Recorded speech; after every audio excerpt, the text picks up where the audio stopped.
Gameplay here on the Monorail. Here we go. So talk us through this, gents. I want to hear from you about what we're seeing and how this relates to what people can play here at E3. So yesterday you saw a short clip of a playthrough, but this is actually one of my playthroughs. Right. So this was one of my highest scoring playthroughs. At the end of our show floor demo, you get a rating. You get it's out of 5 orbs. This is a 5-orb playthrough, about 26,000 points. One of the highest we've seen. I'm curious to see if people on the show floor can beat it. Stop showing off. Yeah, it is my game. Hashtag humble brag right there. But tell me more about that. So you're actually doing kind of a competition on the booth here, right? Exactly. So this is our Skills for Kills challenge. You can see the timer up in the top left. Yep. You have 10 minutes. And so it's all about collecting orbs, about using the weapons to create chaos, find the bad guys, kill them, mess with the gang boss organizations and the things that they care about in the world, and do that as fast and as crazy as you can to get the highest score. All right, so immediately I can see that you're collecting some orbs in here, which I love. It just speaks to the old school Crackdown fan in me so much. How much fun is it, like, working on orbs, placing orbs, chaining them together? It must be amazing. It is. It's so much fun. And that's right. Orbs were there to get players on the rooftops and get them exploring vertically. And this franchise is known for its verticality. Yeah. And our city is not only more than twice as large just in terms of raw footprint, but our tallest building is almost twice as tall as the tallest building in the original Crackdown. So we have way more places to put orbs.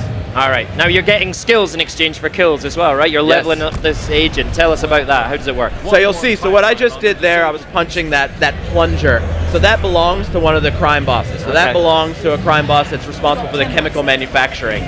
Doing that pisses him off. It screws with his production, it slows down his production. If I do that enough, he'll actually retaliate. He'll send troops after me, and then if I can continue to deal with his troops, I might even be able to pull him out in person and fight him directly. And those fights are dynamic. They can happen anywhere based on where I was when I really pissed him off.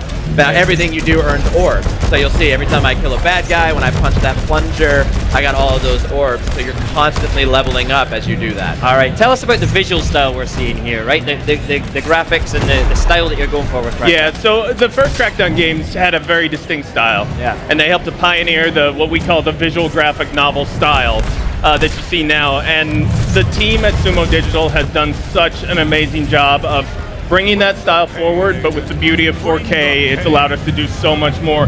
The agents in particular, especially now, at this point, Clint's got his super suit on. He's leveled up quite a bit here. So you can see the absolute amount of detail in these suits. It's phenomenal. Nice.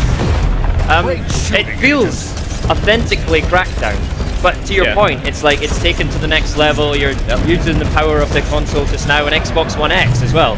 How much extra power has that given you to really amp things up, to step up the boom even further? An immense amount. I mean, we play a lot, and we have to play. We play back and forth both in 1080 and in 4K, and the difference is when you make that jump to 4K, it's undeniable.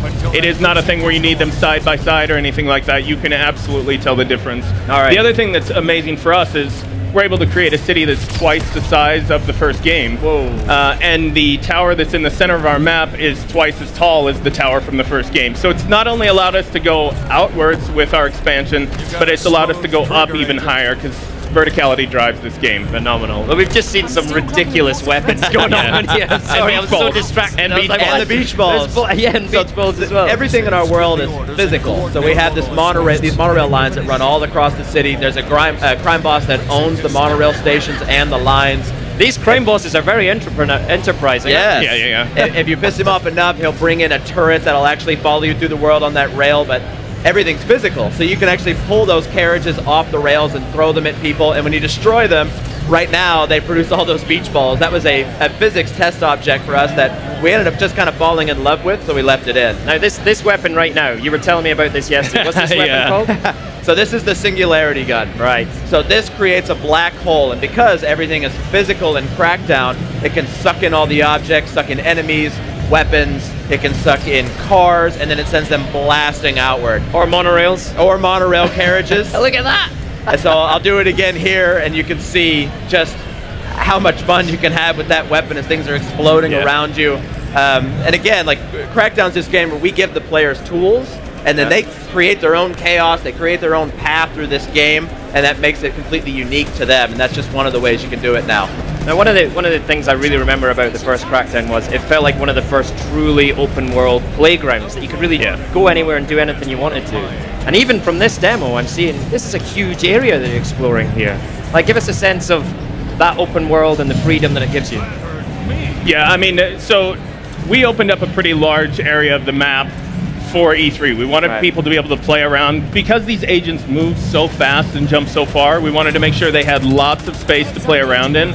So we've opened up an area that's pretty large overall, but this is also one of the first areas in the game. So what you're seeing here is sort of the economically challenged people of the map.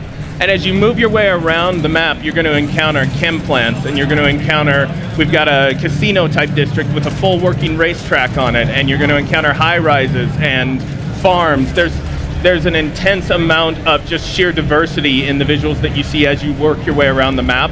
So it's really nice just to be able to have that.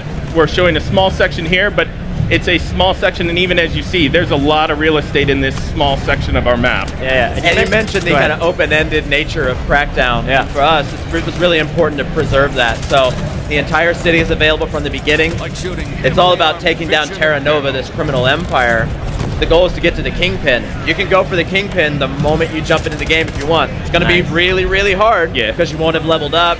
The Kingpin will have all of their reinforcements from the rest of the Empire, but you can do it if you want. People find a way to do it. They will. And we're excited to see how people figure it out. Crackdown was really one of the pioneers of open world gaming. Like, what have you learned from other open world games since that you've been able to implement in Crackdown 3? Well, I think it goes back to just actually being an open world game. Yeah. I think so many open world games, and look, I love open world games, but many of them, you have mission start points, and if you leave the mission area, you fail, and they kind of close the player in and try to tell you how you. So again, the Monorail station is owned by a different crime boss. Yeah. And there's an enforcer hard point there, and I know that there are a bunch of bad guys there. That's owned by one of the major characters in the game. If I can get there, I can kill these guys. Not only can I get orbs for taking them out, but I can get orbs for actually completing this part, pissing that gang boss off by taking out this area, and then I'm going to move on to something else. But you'll notice I have some crazy weapons with me. My primary, right now I have the shotgun, which is great for close range. That's people blasting off rooftops. My primary there is what we call the micro missile launcher. Yeah. It's essentially a fully automatic assault rifle that shoots rockets. Why not? And my third slot there is of course the Singularity, which is my favorite. For the show floor demo, these weapons are all over the map, but they're on the rooftops. We wanted to encourage players to go up, to collect orbs, climb up, find the crazy weapons, and these are really the keys to hitting those the best scores. Can you encounter a boss in this demo? No, so we just wanted to make a skills for kills challenge. We wanted players to go around and mess with the different parts of the crime boss's organization. So these hard points, you saw a garage that I took out earlier, the Monorail station.